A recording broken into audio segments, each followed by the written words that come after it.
let's just say that someone like Stellur, who's rarely on the main screen recently, being able to pull off this kind of move with this kind of practice is exactly what you want out of a teammate. What we need to acknowledge here is not just the fact that he's able to do this and do it successfully, but we are focusing on this requires so much practice to be able to start off, know what your team is doing, know what you're going to do, be able to execute what you're going to do almost flawlessly, and be able to string together a thrust, a jump, a ground pound, grab the get back on the platform, and then pursue the kills. Being able to string that many things together is extremely important in high level Halo. Where he goes wrong is over pursuing after getting the overshield. It's great he didn't burn it, it's great that he got it, but you can see on his radar there's 2 enemies to the left and he just chased one off the front. Str8 Rippin's priority at this point is to take him down because he's going to be a huge threat as long as he has overshield. So they converge on him and work together to take him out.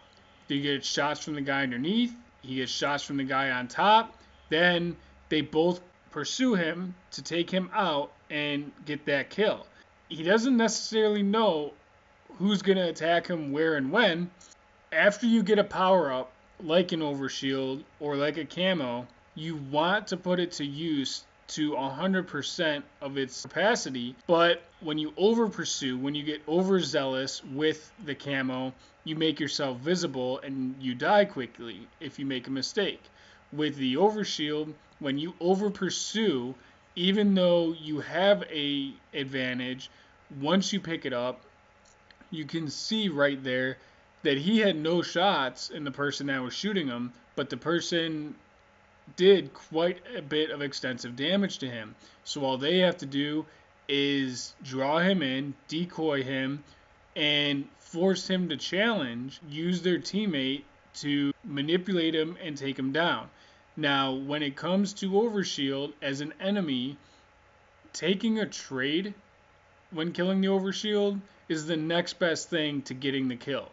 You don't want to die to the overshield, as in you don't want to lose, but to go for a trade or to get the kill on overshield, or camo for that matter, is extremely important, and it's a huge boost for the start of the map, because now everyone knows when overshield spawns.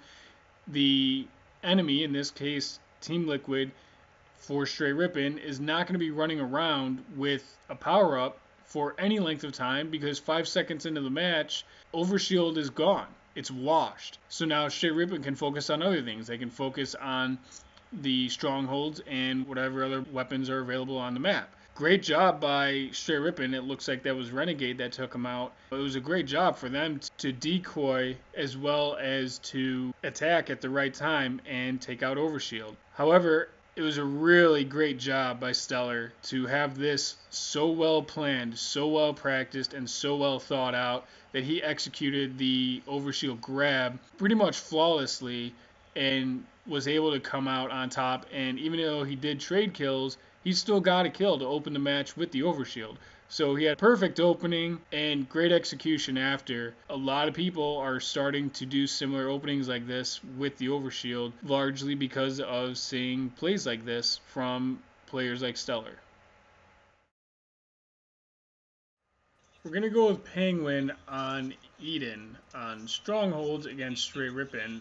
What we highlighted is how Penguin maneuvers around the map and how Team Liquid as a unit maneuvers around the map. The way they cycle their spawns, the way that they cycle their strongholds, the way that they trap Str8 Rippin, the way they communicate. Penguin is the highlight because he does a very good job of being a perfect example of how this should work. Now, as we start, you can see that Liquid has total control, but Str8 Rippin is over capturing blue base. Penguin does very well here is tricks. Renegade doesn't know where Penguin is. By jumping up to that ledge, Penguin is able to outmaneuver Renegade and take full advantage. By being able to get up on the ledge, crouch, hug the wall, he's able to get shots and a melee onto Renegade before he's able to take any damage at all. As he comes around the corner, he's able to get 2 shots into an enemy. Now, the reason that that's essential is because when you're playing at a high level or playing really at any level in Halo, as long as you don't have camo and you're trying to be sly, you're trying to be sneaky, which you see Mikwin do a lot by getting up on a ledge and waiting for someone to walk by so he can take advantage of them. As long as you're not doing that, if you see something that is not your team color, you shoot it. Okay, if you're red, you obviously are not going to be shooting red. By putting those 2 shots into that player, he is able to do multiple things at the same time. He's able to drop their shields and prepare a weak enemy for a teammate. He's able to make that enemy get out of the area that he's currently in and run away. And he's taking a player out of the game for the big picture. Okay, if that enemy tries to engage in a battle with and another liquid player has a good shot and engages in that player that is now half shields, then that's an enemy down for Str8 Rippin. All of these things with any battle in Halo, not just shots like that, but with any battle, are going to affect the outcome of what happens next. In this situation, it allowed for Penguin to drop his shields, him to run away, and not be able to defend that area for the stronghold as Liquid was moving in. It did multiple things at once just by putting in 2 shots. And it all started with Penguin being sneaky enough to outmaneuver Renegade on that ledge, get that kill, stay untouched, get the assist, and now move into the blue base capture, where you're about to see 3 Liquid teammates capture this base because, like Mosh Pit in Halo 3, strongholds, the more players you have, the faster it captures. You have to know when to have more people in the stronghold because it's not always a good idea, but when you can do it and you can do it well, it goes very fast. The next thing you see Penguin do is throw a plasma down into the hall. The reason that that's so important is because if it were a frag grenade, the frag grenade would hit the wall, bounce, and blow up. There would be no delay. A plasma is a delayed charge. So when he throws it and it hits the ground, it'll be a second before it blows up. So if someone comes in after he turns around, they either have to back up from the nade or they have to run into the nade and be weak. Either way, they're at the disadvantage while Liquid captures the stronghold, which allows Team Liquid to move on from this stronghold, which you're able to see Penguin do here.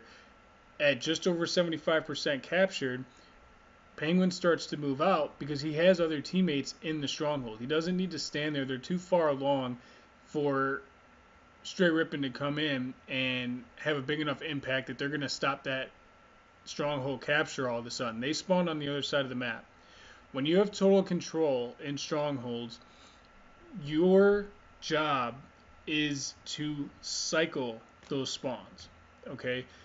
When you have total control, the reason it's so advised to have a bottom mid stronghold is because when you have total control and your team is smart and your team sets up, you are not only moving the strongholds, but you're moving the spawns of the enemy team.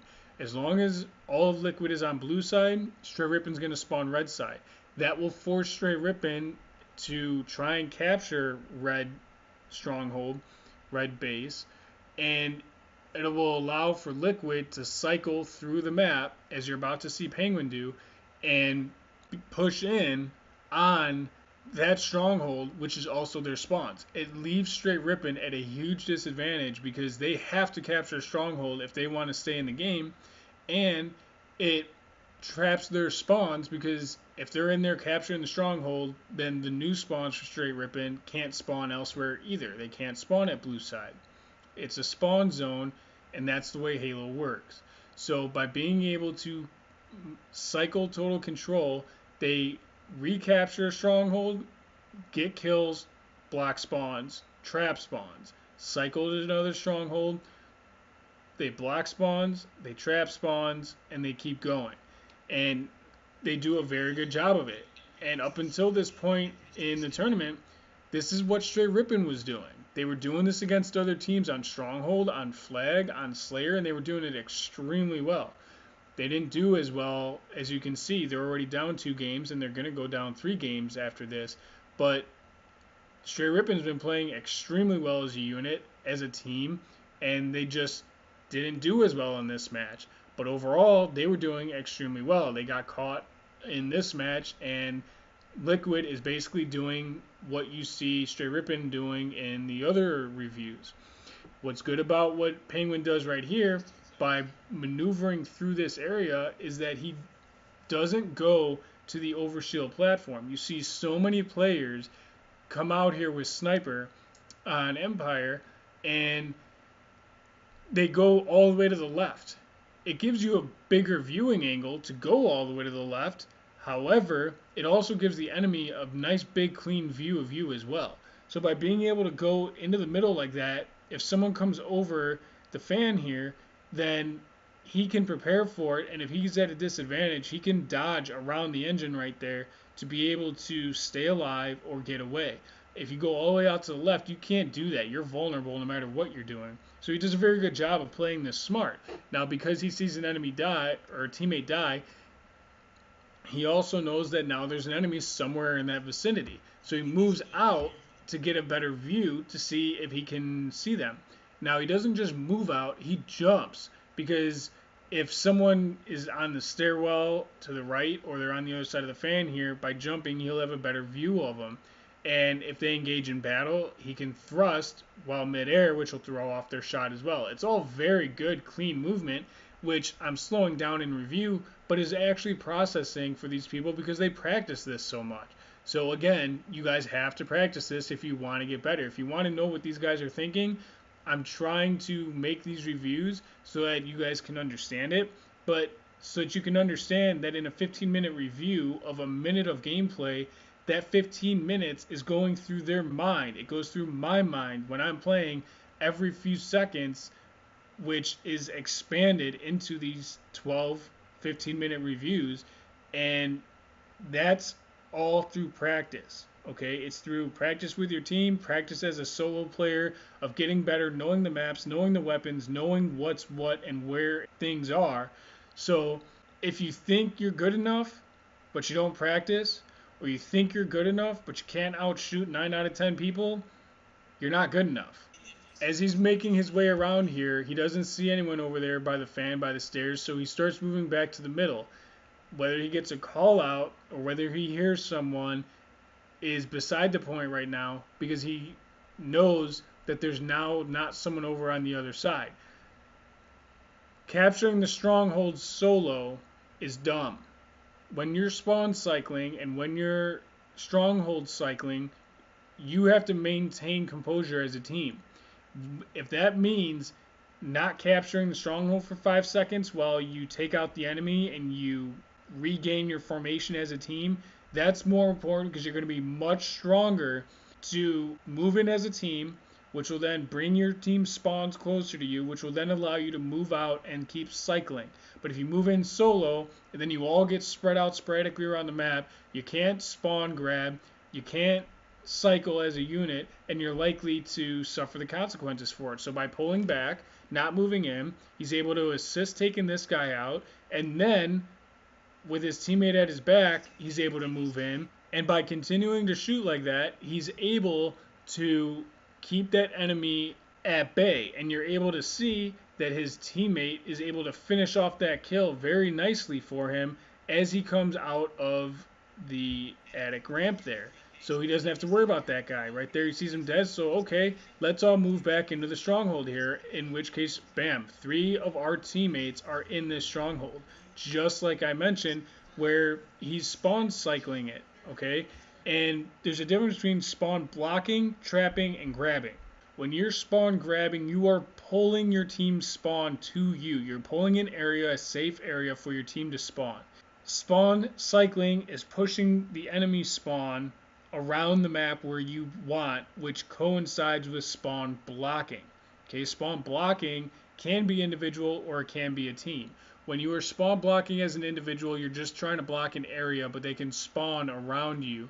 As a team, you are creating a solid safe zone for your team and a solid safe zone for the other team, so there aren't sporadic spawns.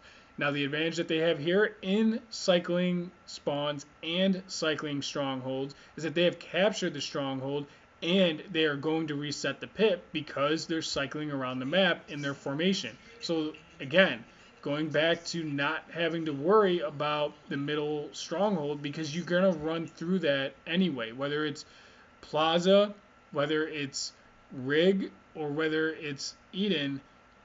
You're going to run through that stronghold if you're cycling properly as a team, as a unit.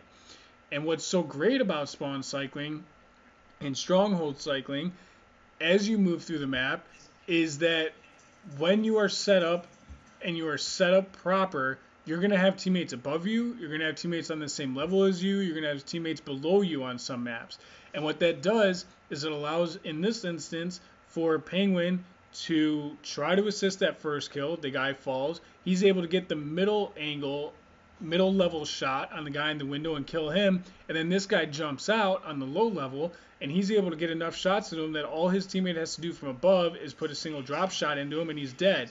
Bam. Now Str8 Rippin's no longer a factor. We're going to retake this stronghold again.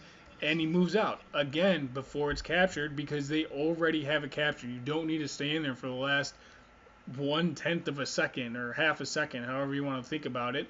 Then you move on, you succeed, and you have total control all over again. And what do we do next?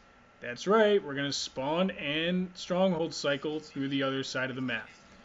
Liquid does a very good job of showing us proper control, proper formation, and proper cycling in this review.